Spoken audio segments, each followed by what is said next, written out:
On Christmas Eve 1914, something remarkable happened on the Western Front during the First World War. Soldiers in the trenches on both sides of no man's land ceased fighting. Not only did they stop fighting, but they came out of their trenches to meet each other to celebrate Christmas. It's become one of the most mythologized events of the war and one of the oddest events in military history. Learn more about the Christmas Truce of 1914 and what really happened on this episode of Everything Everywhere Daily.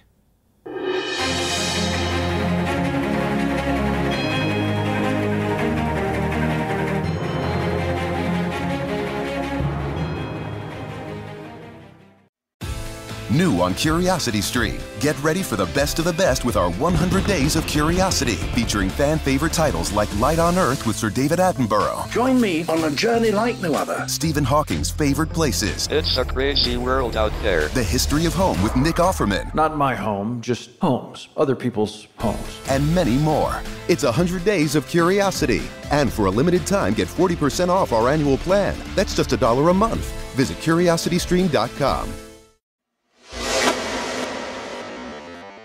On Christmas Day 1914, no one had thought that the war would still be going on. When the war began in the summer, both sides thought that it would be over by autumn. In fact, the phrase often used by the troops was that they would be home by Christmas. Instead, what happened is that the war devolved into a stalemate. The main German advance was stopped early on at the Battle of the Marne. Both sides dug in, and the result was the trench warfare that the conflict became known for. What the soldiers quickly found out was that the trenches were horrible. You lived every day under the constant threat of artillery attack. If you should happen to stick your head over the wall of the trench, it's likely that you would be instantly shot. Assuming you kept your head down and stayed in the trench, you would have to live in wet, filthy conditions. Diseases were rampant, and there was a good chance you'd have to live with rats. The odd thing is, as bad as the trenches were, it was probably better than the alternative, which was to be ordered over the walls of the trench in an attack, which meant almost certain death. As each side began digging trenches, the lines became longer and longer as each side tried to avoid being flanked by the other. By December 1914, a line of parallel trenches ran from the Swiss border to the North Sea. There were forces at work that tried to encourage calmer heads to prevail. Pope Benedict XV called for a ceasefire, even if it was just for Christmas. He asked, quote, that the guns may fall silent at least upon the night the angels sang. However, the government of both sides would have none of it and refused to stop fighting. The animosity between the two sides wasn't necessarily personal. There were reports of contact between troops on both sides.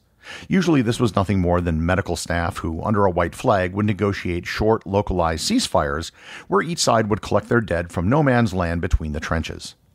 Depending on where on the line they were, the soldiers would often shout at each other.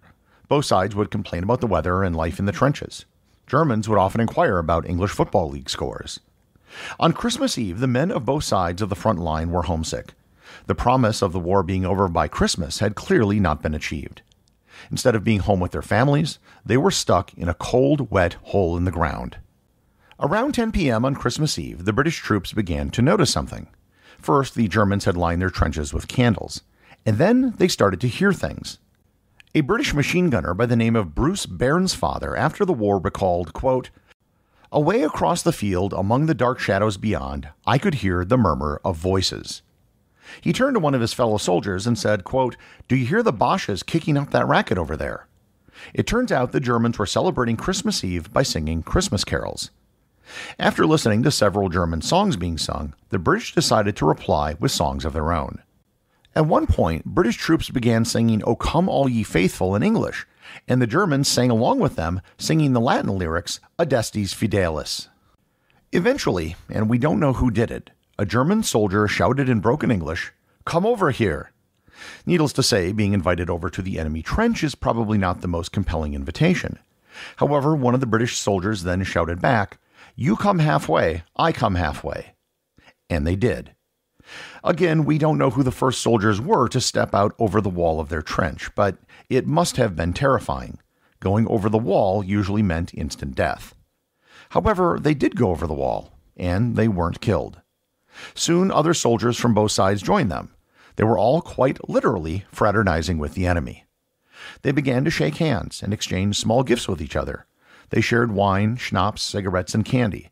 They began singing songs with each other, and they swapped buttons and their hats. As Baron's father noted, quote, "Here they were, the actual practical soldiers of the German army, and there was not an atom of hate on either side." End quote. This wasn't an isolated event with a few soldiers in one location. The truce spread up and down the front. It's estimated that as many as 100,000 troops on both sides took part in the truce. British, French, Belgian, and German forces all took part. There were even reports of similar events taking place on the Eastern Front. The truce was by no means universal, but it was widespread. The truce went into Christmas Day. There were several reported cases of football matches that were played between the two sides. Most famously, the German 133rd Royal Saxon Regiment played the Argyll and Sutherland Highlanders from Scotland. Reportedly, the Scots were victorious, winning 4-1, a rare international victory for Scotland. But I should also note that the German version of the story has them winning 3-2. While cameras were discouraged on the front lines, there were several soldiers who had personal cameras with them. They took photos which documented the Christmas truce. Some soldiers reported giving or getting haircuts, and there was at least one reported case of a pig roast in no man's land. In many parts of the Western Front, the unofficial truce extended beyond Christmas. There were reports of some places extending their truce all the way out to New Year's Day. The truth was that many of the soldiers really didn't want to fight. They didn't want to be there, and they didn't see the point in fighting over a few inches of land. Furthermore, why try to kill the men you just met and shared a moment with? News of the Christmas truce was quick to spread to the rest of the world. The first newspaper to break the story was the New York Times, as the United States was still a neutral party as of 1914 and had no restrictions on news from the front. It was later reported in the Allied countries and was reported in Germany, although not as extensively. Not everyone was a fan of the Christmas truce. The generals hated it, as did several rank-and-file soldiers. One German soldier said, quote, "Such a thing should not happen in wartime. Have you no German sense of honor left?" That German soldier's name was Corporal Adolf Hitler. British General Sir Horace Smith Dorrien wrote in a confidential document, quote, "This is only illustrative of the apathetic state that we are gradually sinking into." On December 29th, just a few days after Christmas, the German High Command sent a general order that banned all fraternization with the enemy, and said that, quote, "Every approach to the enemy will be punished as treason." There were attempts at other similar truces throughout the war, but the officers on both sides were now wise to it and strongly discouraged it.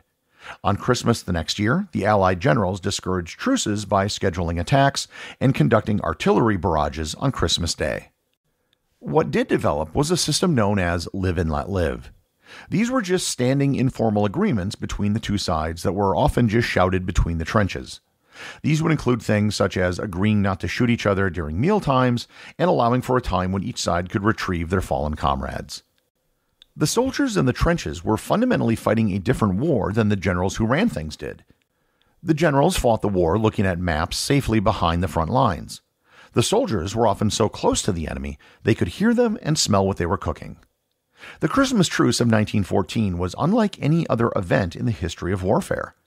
Previously, soldiers would meet on an open field, fight, and then someone would win and the survivors would go home. When they weren't fighting, they weren't in proximity to each other, and moreover, they seldom fought in December. After World War I, mechanization kept belligerents far apart from each other, and the mechanized nature of warfare kept units on the move. The First World War was probably the only war in history where something like this even could have happened. The Christmas Truce has become one of the most celebrated moments of the First World War. It's been the subject of songs, plays, movies, and books. There's a memorial to the Christmas Truce, which was created at the National Memorial Arboretum in Staffordshire, England. When the memorial was unveiled in 2014, a football match was held between teams representing the British and German armies. For the men who took part in the Christmas Truce, it was something that they would never forget. It was probably best summarized by the aforementioned Bruce Barnsfeather, who noted, quote, "Looking back on it all, I wouldn't have missed that unique and weird Christmas day for anything." The executive producer of Everything Everywhere Daily is Charles Daniel. The associate producers are Thor Thomsen and Peter Bennett. Today's review comes from listener Fair News 235 from Apple Podcasts in Canada. They write, "Very informative and well thought through. Hi, this is an amazing podcast. My dad got me addicted to it. I love it and listen to it whenever I'm going on a long road trip. My friends don't understand why I listen to an informational podcast, but I don't care. This is amazing, and it's short enough not to get bored, but long enough to learn something. Thanks, Gary, for this awesome, informative podcast. Raylan. Well, thanks, Raylan. Let me put this as succinctly and clearly as I can. You are right, and your friends are wrong. Using any opportunity you can to learn, especially on long road trips, is nothing to be ashamed of. It doesn't matter if it's this podcast or something else. Learning is making yourself better, and any opportunity you use to better yourself is a good thing. And feel free to play this for your friends if they still don't understand. Remember, if you leave a review or send a boostagram, you too can have it read on the show.